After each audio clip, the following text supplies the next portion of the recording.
زندگی کی الجھنیں شرارتوں کو ختم کر دیتی ہیں اور انسان سمجھتا ہے کہ وہ سمجھدار ہو گیا ہے۔ جتنی ذہانت کسی کی بات کا جواب دینے کے لیے ضروری ہے، اس سے کہیں زیادہ ذہانت اس کی بات کو سمجھنے کے لیے ضروری ہے۔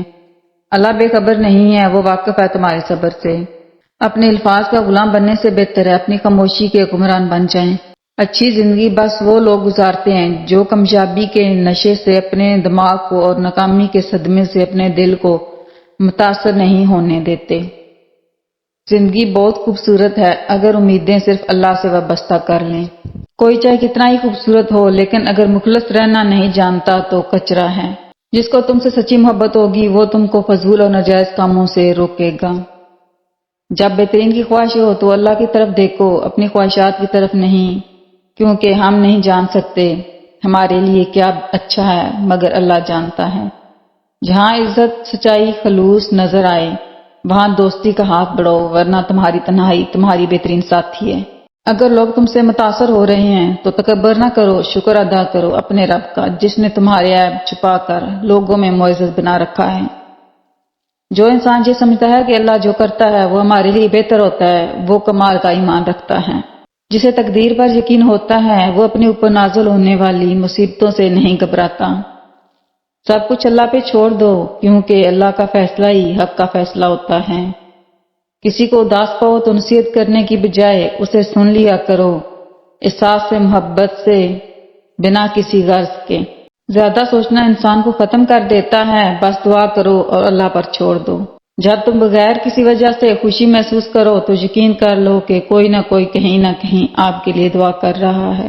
اپنی دعاؤں پر یقین رکھو، اللہ پاک اتنا نوازے گا کہ تمہیں لگے گا ہی نہیں کہ کبھی کچھ کھویا بھی تھا۔ جب تمہیں لگے کہ تمہارا کوئی نہیں ہے تو آسمان کی طرف دیکھنا، وہاں وہ ہے جو ہمیشہ سے تمہارا تھا اور ہمیشہ تمہارا رہے گا۔ زندگی تھکا دینے والی چیز ہے اور جب تم تھک جاؤ تو اپنے رب کو یاد کر لو کیونکہ سکون تو صرف اللہ کے ذکر میں ہے۔ ایک بات پر ایمان رکھیں، جو انسان ہمارے حق میں بہتر نہ ہو اللہ اس انسان کو ہم سے دور کر دیتا ہے۔ اگر دنیا فتح کرنا چاہتے ہو تو اپنا لہجہ دھیما رکھو کیونکہ لہجے کا اثر تلوار سے بھی زیادہ ہوتا ہے۔ اپنوں کو ہمیشہ اپنے ہونے کا احساس دلاؤ ورنہ وقت آپ کے اپنوں کو آپ کے بغیر جینا سکھا دے گا۔ زیادہ کی طلب انسان کو ناقدرہ بنا دیتی ہے۔ رات کے آخری پہر میں اٹھ کر رب کو راضی کرنا عشق ہے۔ جب تمہارا غم یا خوشی حد سے بڑھ جائے تو دنیا تمہاری نظر میں حقیر ہو جاتی ہے۔ منزل سب کی اللہ ہے، محبت، غم، آزمائش یہ سب تو بس سفر کا حصہ ہیں۔ پتہ ہے اللہ تعالیٰ کو منانا بہت آسان ہے، ایک سجدہ اور چند آنسو اور بس وہ دونوں جہاں کا بادشاہ راضی ہو جاتا ہے۔ اس دن تمہاری سب پریشانیاں ختم ہو جائیں گی جس دن تمہیں یہ یقین ہو جائے گا کہ ہر کام اللہ پاک کی مرضی سے ہوتا ہے۔ دعا کے وقت آنکھوں کا بھر آنا قبولیت کی سب سے بڑی دلیل ہے۔ اللہ تعالیٰ جب کسی بندے کو نیک بنانا چاہتا ہے تو اسے 3 چیزوں کا عادی بنا دیتا ہے: کم بولنے، کم کھانے اور کم سونے کا۔ تمہاری پریشانیاں تمہاری بے ادبی اور ناشکری سے جڑی ہوتی ہیں۔